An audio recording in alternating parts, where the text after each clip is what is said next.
What is up everybody, and welcome back to the channel, where today I'm going to show you how to create vibration with your own DIY bass shaker. Let's get stuck in.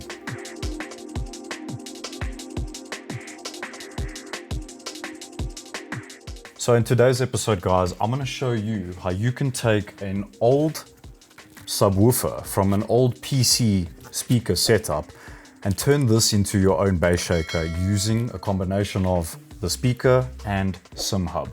SimHub allows you to incorporate bass shakers using sound sources. Now, you don't have to go and buy these physical motors that vibrate, but you can use something like a subwoofer. And why I say this is because SimHub uses sound at certain frequencies. And what I mean by this is that SimHub will look at the game, and whether it's ABS or gear changes or vibration, those make a sound.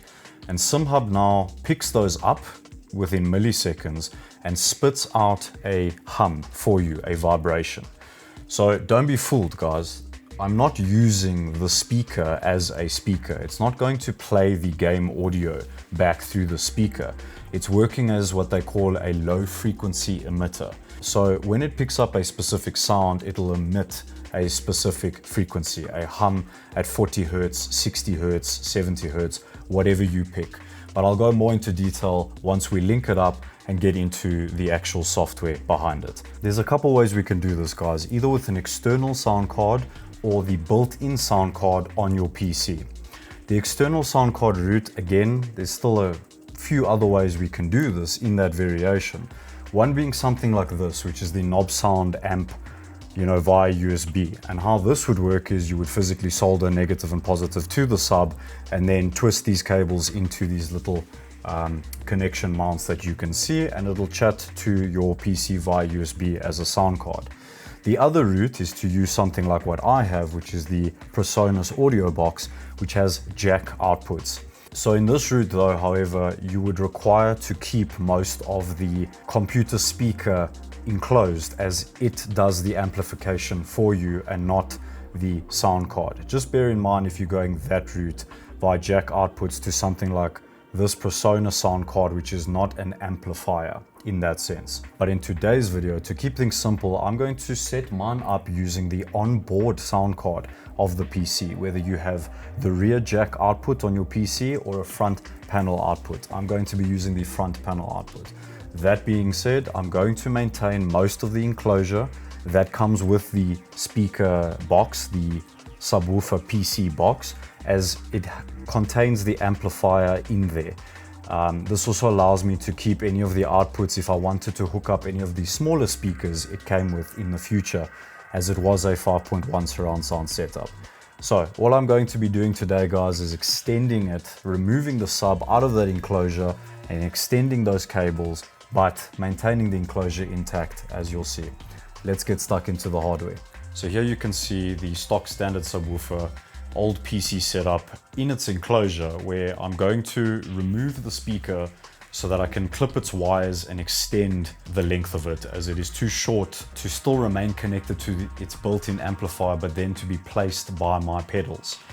So here we can see me simply stripping it apart and stripping these wires so I can just solder on an extra length of speaker cable.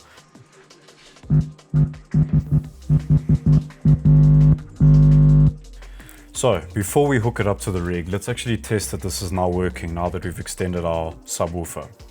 So guys, to set this up properly, what we need to do is download SimHub. If you haven't already, just jump on Google, type in SimHub, it'll be the very first link. Download it, install it, it's for free. Once you've installed it, let it populate with all your favorite games, etc. But now today's focus is going to be here on the left under the Shake It Bass Shaker section. So as we land here on the sound output page, it is literally looking for a physical output, whether it's an external sound card or the built-in one. Today, we're going to be using my built-in front panel mini jack.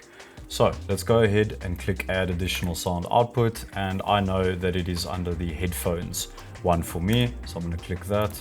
Okay, and it's detected it, connected, 2 channels available, left and right basically. And now if we click on this little arrow here, you can tell it the type of vibrations to be focusing on to try and simulate. Is it the front of the vehicle, the rear, is it left, right, or is it mono?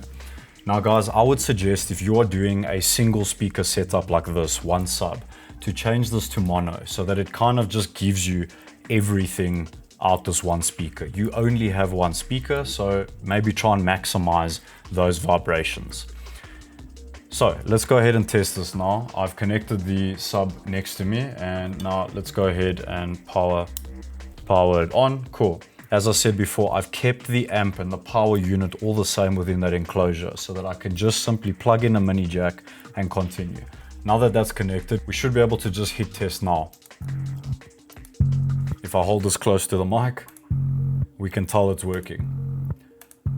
Alrighty, now I'm gonna keep that on mono. So now is where you actually start to design your profiles, which will customize once we're in the rig. That is all to fill, it's for your choice.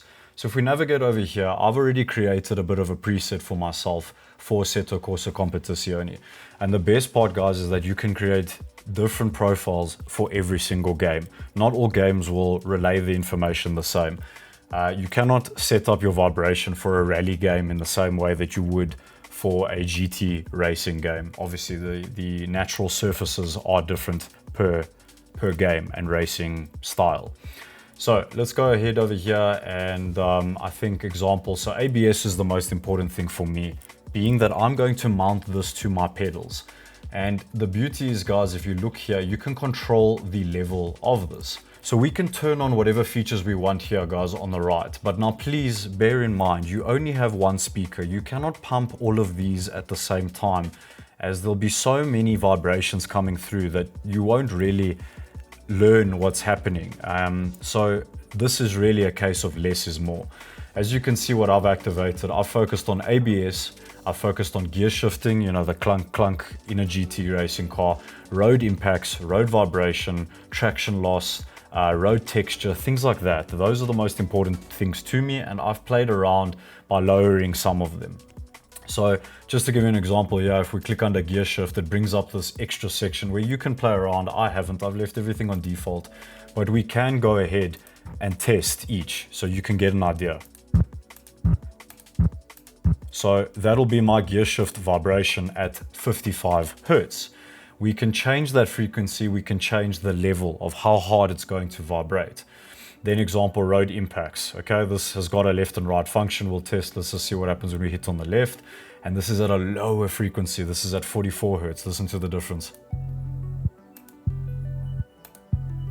So it's a more subtle, lower vibration. And it also depends on what your sub can actually output. So I think you guys get the idea here of what's going on. You want to have your choices at different frequencies so that I can tell the difference of gear shift, slippage, road effects, rumble, general rumble. Cool. So I'm gonna go ahead, guys, and hook this up to the rig, and we can start doing some testing behind the pedals, as that was the core idea behind this. And to which I'll show you a bonus feature, guys, as I have already set this up for extra vibration underneath me with a separate speaker, a separate output to have different vibrations. We'll get there, I'll explain. So here you can see, guys, I'm just tucking away the old wooden enclosure, just tucked away. I do have the room for it. You might not want to do this, but I've simply placed it to the side, feeding through the speaker behind my pedals. Now I'm fortunate enough, my setup, I have inverted my pedals onto a wooden board and I have a bit of a gap behind them, so it's very easy for me to fit this speaker behind. Let's go ahead and test this out. So here you can hear the setup working, guys, as I'm in ACC just testing it out, flipping through the gears.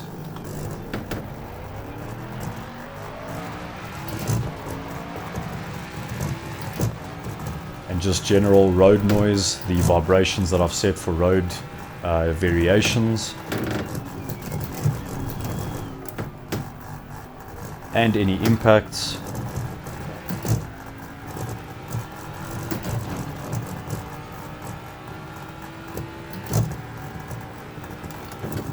And then of course slamming on the brakes as well to feel the ABS. I'm very, very impressed with this. So there we have it, guys. It's working. I can feel it through the plate. Obviously you'll have to mount yours in a specific way to your rig, whether it's cable tied or glued on, screwed on. I'm lucky enough that I have a wooden plank that I could screw it into So loving the vibration, and the beauty is that you don't actually need too much of it. I'm hardly cranking the overall level of the output to the speaker. It's very low and it's more than enough. So that's how you can go and do it, guys. Test for yourselves. I cannot tell you exactly what you would want for your setup, but generally I think you should be focusing on ABS, gear shifting, traction loss, and maybe road surfaces, especially when dealing with one speaker and one small speaker like mine.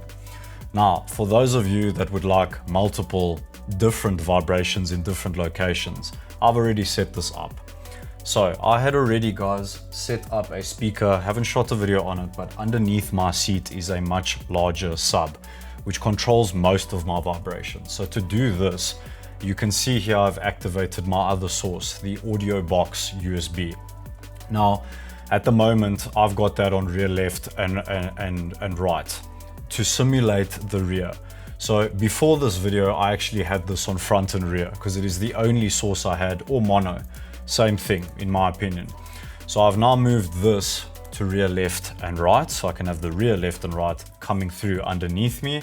And I will now move this, my new pedal setup that we shot today, that we've discussed today, I'm now going to move that to front, left and right. So let the pedal simulate what happens on the front vibrations of the car, let the one underneath me simulate the rear.